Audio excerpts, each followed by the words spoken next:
નમસ્તે વિદ્યાર્થી મિત્રો. આજે આપણે ધોરણ 6 ગણિત વિષયનું 12મું ચેપ્ટર એટલે કે ગુણોત્તર અને પ્રમાણમાં વધુ માહિતી મેળવવી. તો લાસ્ટ લેક્ચર્સમાં આપણે જોયું તો ગુણોત્તર કોને કહેવાય, ગુણોત્તર ક્યાં ઉપયોગી છે અને ગુણોત્તર કઈ રીતે મેળવી શકાય. તો ગુણોત્તર શીખ્યા બાદ ગુણોત્તર પરથી આપણે પ્રમાણ વિશે માહિતી મેળવીએ. તો પ્રમાણ શું છે, પ્રમાણ કઈ જગ્યાએ ઉપયોગી છે, પ્રમાણ કઈ રીતે મેળવી શકાય, તેના વિશે આપણે પ્રમાણમાં ચર્ચા કરીશું. તો નેક્સ્ટ ટોપિક જોઈએ પ્રમાણ.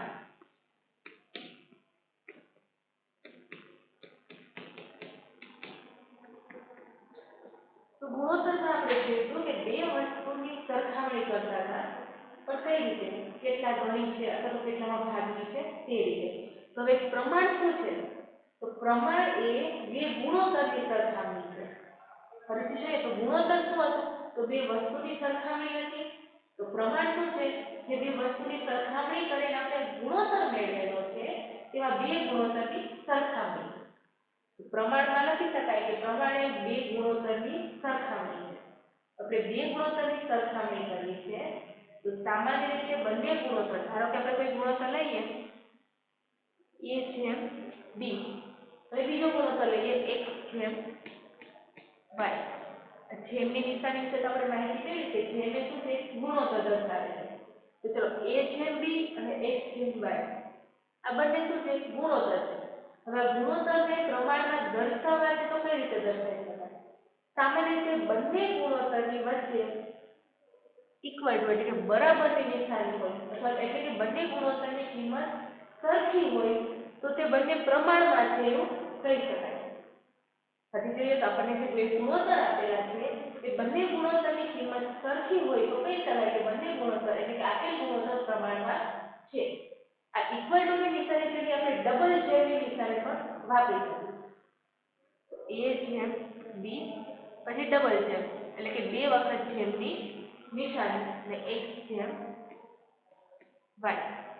આ નિશાની છે એને ડબલ જેમ અથવા તો પ્રમાણ એવું કહી શકાય. અને આ શું છે, બરાબરની નિશાની. તો પ્રમાણમાં દર્શાવવા માટે આપણે આપેલ ગુણોત્તર પ્રમાણમાં છે તેવું દર્શાવવા માટે આપણે બરાબર અને ડબલ જેમની નિશાનીનો ઉપયોગ કરી શકીએ છીએ. તો ફરીથી જોઈએ તો પ્રમાણ એ શું છે, તો પ્રમાણ એ બે ગુણોત્તરની સરખામણી છે.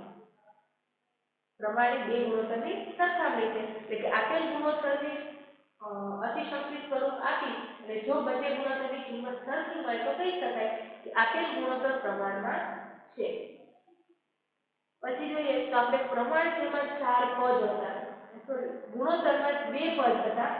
એક a/b એ શું છે, ગુણોત્તર છે જેમાં એક અંશ અને એક છેદ હોય છે.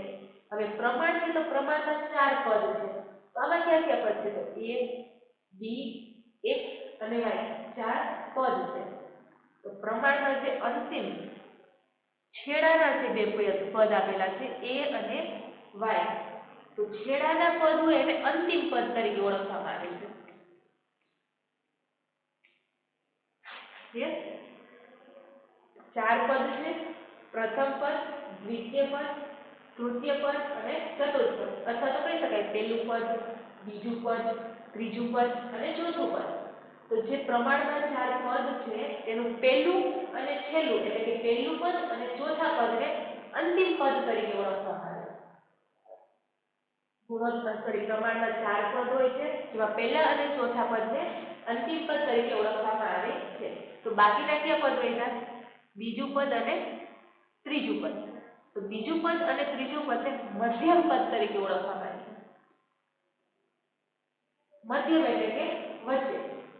ફરીથી જોઈએ તો ગુણોત્તરમાં પહેલું અને ચોથું પદ છે એને અંતિમ પદ તરીકે ઓળખવામાં આવે છે, બીજું અને ત્રીજું પદ છે એને મધ્યમ પદ તરીકે ઓળખવામાં આવે છે. તો આપણે જોઈએ તો પ્રમાણમાં છે એવું તો આપણે બંને ગુણોત્તરનું અતિસંક્ષિપ્ત સ્વરૂપ આપી અને આપણે મેળવી શકીએ. અથવા જો બંને ગુણોત્તર અતિસંક્ષિપ્ત સ્વરૂપમાં જ આપેલા હોય અને કિંમત અલગ અલગ હોય તો આપણે કઈ રીતે કહી શકીએ કે બંને ગુણોત્તર પ્રમાણમાં છે કે નથી? તેની બીજી રીત છે. તો બીજી રીત એ છે અંતિમ પદોનો ગુણાકાર.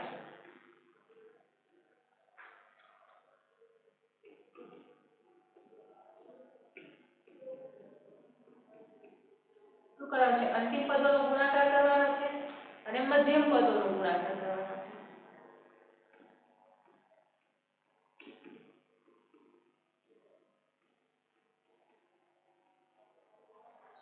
શું કરવાનું છે કે આપેલ ગુણોત્તર પ્રમાણમાં છે કે નથી ચેક કરવું છે. એના માટે શું કરવાનું, આપેલ પ્રમાણમાં જે ગુણોત્તર આપેલા છે તેને અંતિમ પદોનો ગુણાકાર અને મધ્યમ પદોનો ગુણાકાર કરવાનો છે.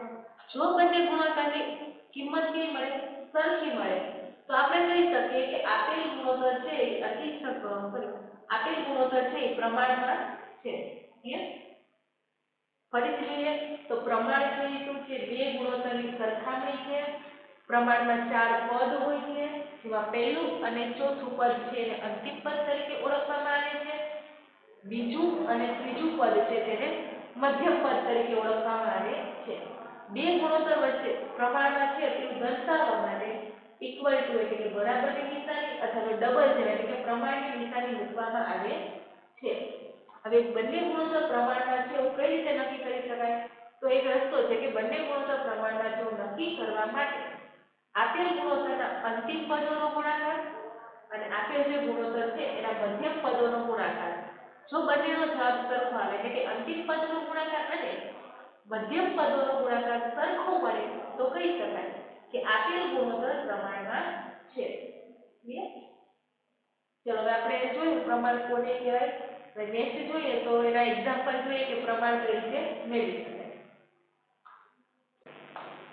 ચલો હવે એક્ઝામ્પલ જોઈએ તો આપણને શું આપ્યું છે કે બે ગુણોત્તર આપેલા છે, તે ગુણોત્તર પ્રમાણમાં છે કે નથી એ ચેક કરવાનું છે. એ ગુણોત્તર આપેલા છે એનું અતિસંક્ષિપ્ત સ્વરૂપ આપેલું નથી.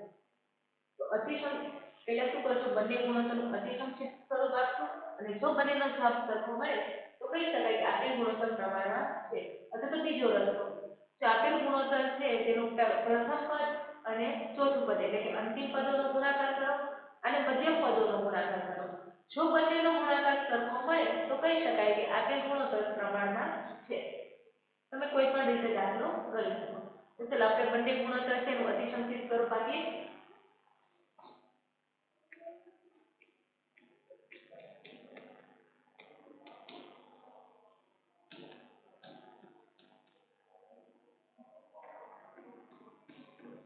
પચીસ ગ્રામ અને 30 ગ્રામ એકમ સરખા એટલે એકમ કેન્સલ થઈ જશે. તો 25/30 તો ભાગ પડશે 5 ગુણ્યા 5 એટલે 25 અને 5 ગુણ્યા 6 એટલે કે 30. 5 5 કેન્સલ, જવાબ મળશે 5/6. 5/6. પેલો ગુણોત્તર છે એનો જવાબ શું મળ્યો આપણે 5/6. એકમ સરખા હતા એટલે આપણે ડાયરેક્ટ કેન્સલ કર્યા. તો જો એકમ સરખા ન હોય તો શું કરવાનું, ગ્રામ અને કિલોગ્રામમાં એકમ હોય તો પેલા કિલોગ્રામને ગ્રામમાં ફેરવી નાખવાનું. હવે બીજો ગુણોત્તર આપણે જોઈએ.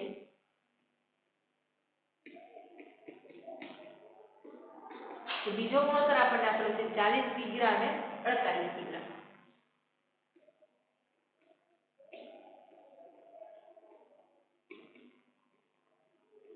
આયા પણ બંનેના એકમ કેવા છે, સરખા, તો એકમ કેન્સલ કરી શકાય. 40/48. 8 ગુણ્યા 5 એટલે કે 40 અને 8 ગુણ્યા 6 એટલે કે 48. ક્લિયર? 8 8 કેન્સલ, બાકી શું મળ્યું 5/6 એટલે કે 5/6. ક્લિયર? ચલો પહેલા ગુણોત્તરનો આન્સર શું મળ્યો આપણને 5/6. બીજા ગુણોત્તરનો આન્સર શું મળ્યો 5/6. એટલે કે બંને ગુણોત્તરના જવાબ કેવા મળ્યા, સરખા. તો કહી શકાય કે અહીં આપેલ ગુણોત્તર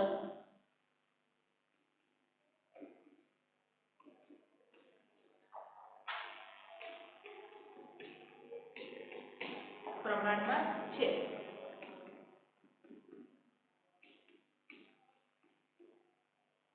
ક્લિયર?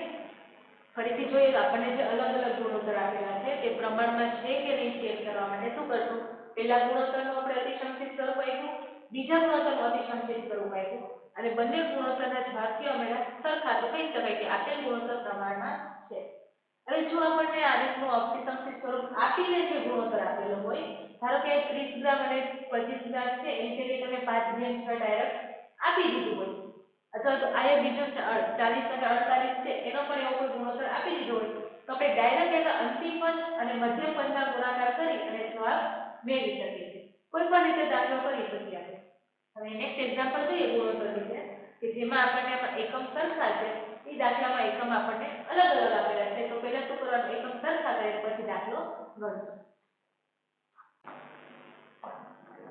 નેક્સ્ટ એક્ઝામ્પલ જોઈએ તો આપણને આપેલું છે 15 સેમી અને 2 મીટરનો ગુણોત્તર અને બીજું આપ્યું છે 10 સેકન્ડ અને 3 મીટરનો ગુણોત્તર.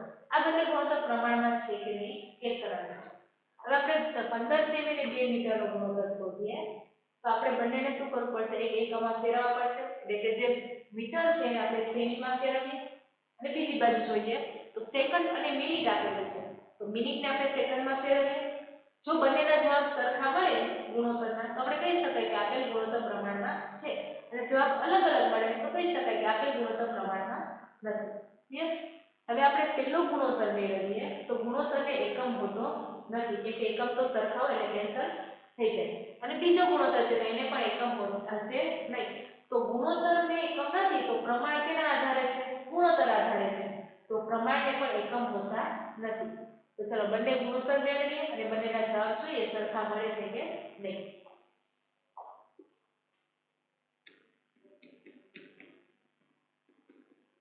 15 સેમી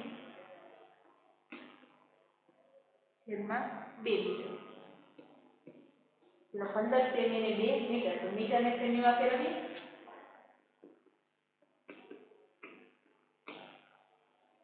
તો 2 મીટર એટલે કે 200 સેમી. ચલો સેમી સેમી કેન્સલ, 15 ના ભાગ પડશે 5 તારી 15 અને 200 છે તો 200 ને 5 વડે ભાગીએ તો 40 ગુણ્યા 5 કેમ કે 4 25 અને 1 0 એકસ્ટ્રા એટલે 40 ગુણ્યા 5. 5 5 કેન્સલ, જવાબ શું મળ્યો 3/40 એટલે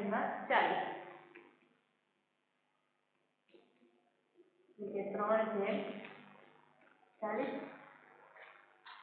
નેક્સ્ટ જોઈએ 10 સેકન્ડ અને 3 મિનિટનો.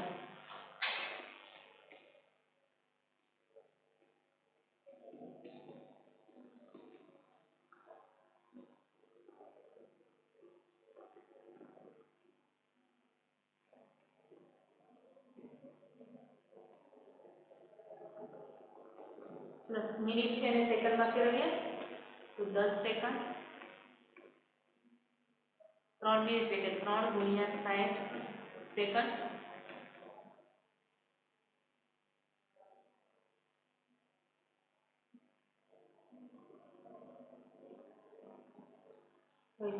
દસ ના છેદમાં 3 ગુણ્યા 60, 10 એક 10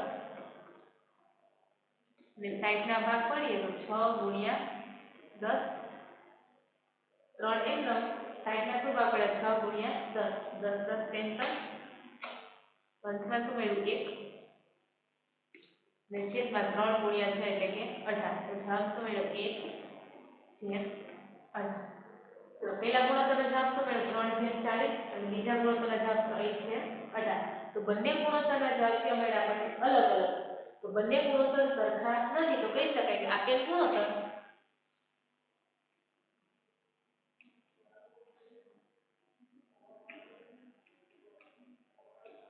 પ્રમાણમાં નથી.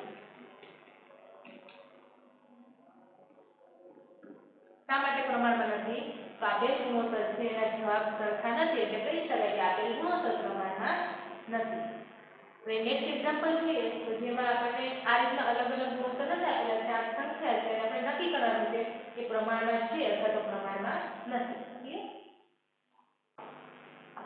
નેક્સ્ટ આપણે જોઈએ તો આપણને 4 સંખ્યા આપેલી છે અને તે સંખ્યા પ્રમાણમાં છે કે નહીં તે નક્કી કરવાનું છે. તો 4 સંખ્યા છે તો આપણે ડાયરેક્ટ લખી શકીએ કે અંતિમ પદોનો ગુણાકાર અને મધ્ય પદોનો ગુણાકાર સરખો હોય તો આપેલ સંખ્યા પ્રમાણમાં છે અને સરખો ન હોય તો પ્રમાણમાં નથી. તો ડાયરેક્ટ આપણે શું કરશું, પહેલા અંતિમ પદોનો ગુણાકાર કરશું પછી મધ્યમ પદોનો ગુણાકાર. જો બંનેનો જવાબ સેમ આવે તો કહી શકાય કે આપેલ સંખ્યાઓ પ્રમાણમાં છે. એના શું હશે અંતિમ પદોનો ગુણાકાર.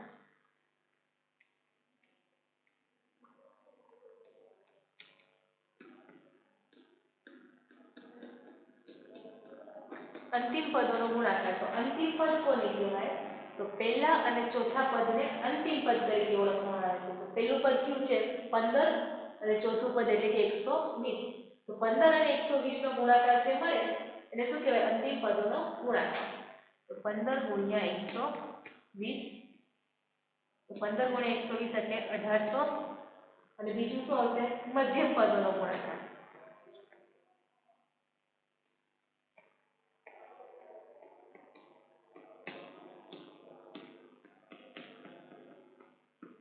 મધ્યમ પદ ક્યાં છે? 45 અને 40.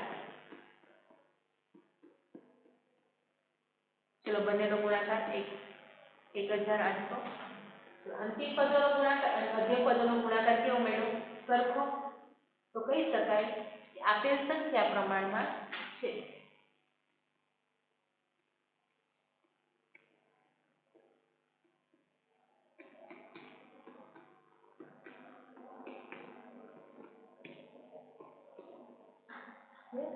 નેક્સ્ટ જોઈએ તો 33, 121, 9 અને 96. આમાં પણ આપણે અંતિમ પદ અને મધ્યમ પદોનો ગુણાકાર કરશું.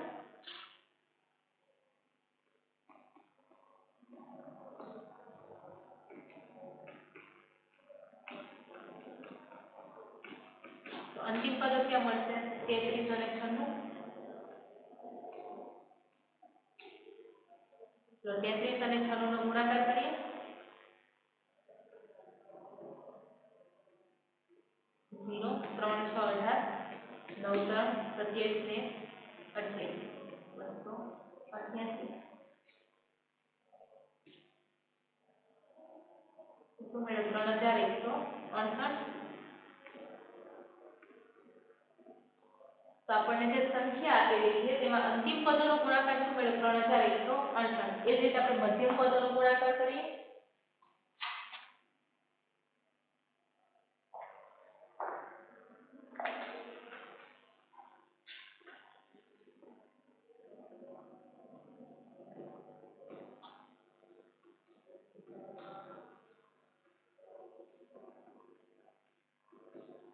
મધ્યમ પદો ક્યાં છે? 121 અને 9. 121 ગુણ્યા 9, 9 1 9, 9 2 18, બધા ફરી 1 9 1 9 2 10. તો જવાબ શું મળ્યો? 1089. તો આપણે અંતિમ પદોનો ગુણાકાર અને મધ્યમ પદોનો ગુણાકાર કેવો મળ્યો? અલગ અલગ. બંને અલગ અલગ જ મળ્યા. એટલે કહી શકાય કે આપેલ સંખ્યાઓ પ્રમાણમાં નથી.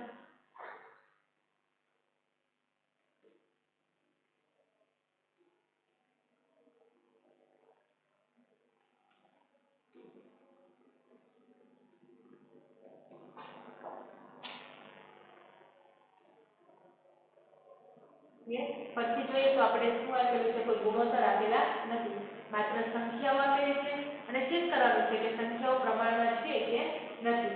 તો શું કર્યું આપણે? બંને સંખ્યા આપેલી છે જે એનો અંતિમ પદો મેળવ્યા અને મધ્યમ પદો મેળવ્યા. પછી અંતિમ પદનો ગુણાકાર કર્યો, મધ્યમ પદનો ગુણાકાર કર્યો. જો બંનેના જવાબ સરખા આપે તો કહી શકાય કે આપેલ સંખ્યાઓ પ્રમાણમાં છે. અને જવાબ અલગ અલગ આવે તો કહી શકાય કે આપેલ સંખ્યાઓ પ્રમાણમાં નથી. હવે આપણને સંખ્યાની જગ્યાએ જો ગુણોત્તર આપેલો હોય તો તે પ્રમાણમાં છે કે નહીં તે રીતે ચેક કરી શકાય. આપણે નેક્સ્ટ એક્ઝામ્પલમાં જોઈએ.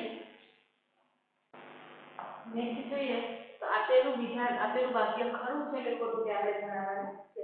એટલે કે આપેલ જે ગુણોત્તર છે પ્રમાણમાં આપણને દર્શાવેલા આવ્યા છે. હવે ગુણોત્તર સાચા છે કે ખોટા છે અથવા તો પ્રમાણમાં છે કે નથી તે આપણે ચેક કરવાનું છે. આમાં પણ બે રીતે થશે. તો અંતિમ પદોનો ગુણાકાર અને મધ્યમ પદોનો ગુણાકાર કરી અને જો જવાબ સરખો મળે તો કહી શકાય પ્રમાણમાં છે અને નકર પ્રમાણમાં નથી.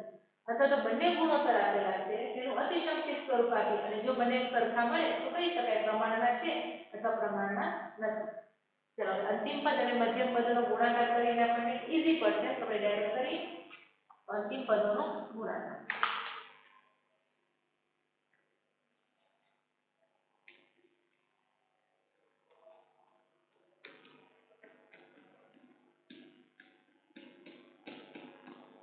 અંતિમ પદ ક્યાં છે? 16 અને 30.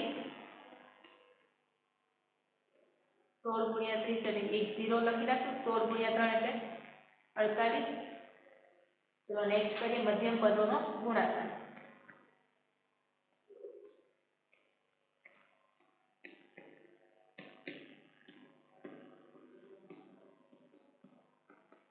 મધ્યમ પદો ક્યાં છે? 24 અને 20. 24 ગુણ્યા 20 10, 24 ગુણ્યા 2 એટલે કે 48. તો બંનેનો જવાબ કેવો મળ્યો? સરખો. તો કહી શકાય પ્રમાણમાં છે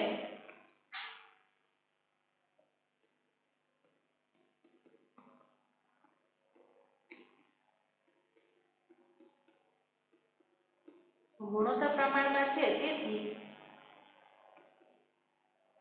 આપેલ વાક્ય ખરું છે. ફરીથી જોઈએ તો આપણને ગુણોત્તર પ્રમાણમાં છે એવું દર્શાવેલું છે. હવે સાચું છે કે ખોટું આપણે ચેક કરવાનું છે. તો પહેલા શું કર્યું? અંતિમ પદોનો ગુણાકાર અને મધ્યમ પદોનો ગુણાકાર કર્યો.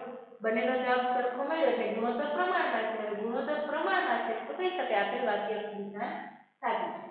હવે નેક્સ્ટ જોઈએ તો અંતિમ પદોનો ગુણાકાર.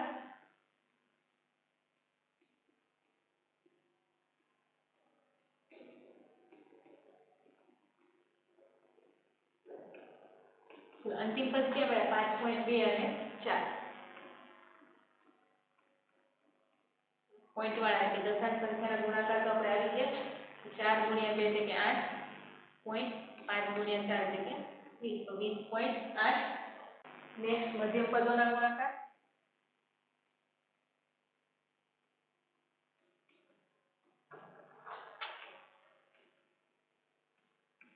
મધ્યમ પદ ક્યાં છે? 3.9 અને 3. 3.9 ગુણ્યા 3, 3 ગુણ્યા 9 એટલે કે 27. બધા મળી 13 અને 100 છે પોઈન્ટ. 3 ગુણ્યા 3 એટલે કે 9, 9 ને 2 11, તો 11.7. તો અંતિમ પદોનો ગુણાકાર અને મધ્યમ પદોનો ગુણાકાર કેવો મળ્યો? અલગ અલગ. તો બંને અલગ અલગ મળ્યા તો આપેલ ગુણોત્તર પ્રમાણમાં નથી.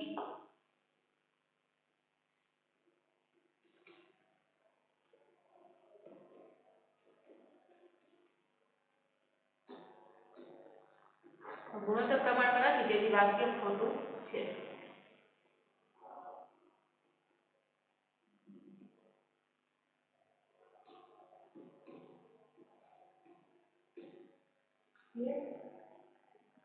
હવે આપણે શું હતું કે આપેલા જે ગુણોત્તર હતા તે ગુણોત્તરના આપણે સાચું વિધાન આપેલું છે કે ખોટું વિધાન આપેલું છે ચેક કરવાનું હતું. તો કઈ રીતે ચેક કર્યું? તો આપેલ ગુણોત્તર પ્રમાણમાં છે કે નહીં ચેક કરીએ એટલે આપણને ખ્યાલ આવી જાય કે વિધાન સાચું છે કે વિધાન ખોટું છે. તો આપેલ ગુણોત્તર છે જે વાક્ય આપેલું છે એટલે કે બંને ગુણોત્તર પ્રમાણમાં આપેલા છે અને અંતિમ પદ અને મધ્યમ પદના ગુણાકાર કર્યા, બંનેનો ગુણાકાર સરખો આવ્યો તો કહી શકાય કે આપેલ ગુણોત્તર પ્રમાણમાં છે અને પ્રમાણમાં છે તેથી આપેલ વાક્ય સાચું છે અને ગુણોત્તર પ્રમાણમાં નથી તો આપેલ વાક્ય ખોટું છે. તો આજે જે આપણે ગુણોત્તર વિશે માહિતી મેળવી, પછી ગુણોત્તરને આપણે અતિસંધિત સ્વરૂપમાં જે આપણે શીખ્યા એના વિશે ટૂંકમાં થોડું દર્શાવ્યું અને પ્રમાણ વિશે જે માહિતી મેળવી તેના આધારે આજનું હોમવર્ક જોઈએ. સ્વાધ્યાય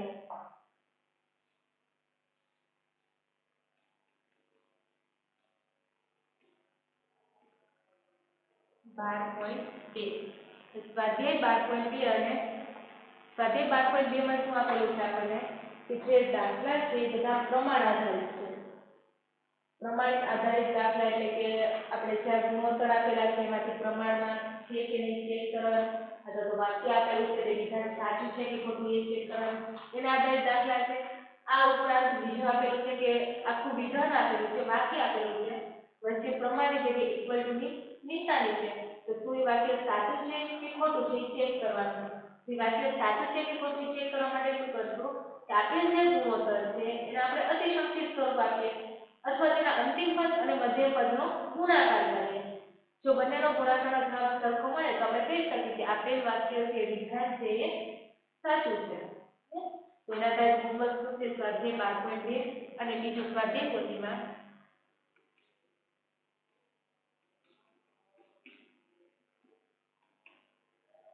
ક્વેશ્ચન નંબર 22 અને 23. ક્વેશ્ચન નંબર 22 અને 23 પ્રમાણ આધારિત છે કે ગુણોત્તર છે સરખા છે કે નહીં એવું ચેક કરવાનું છે, જે તમારે જાતે પૂરવાની રહેશે. અને સ્વાધ્યાય 12.2 છે તે તમારે ફેસબુકમાં લખવાનું રહેશે. Thank you.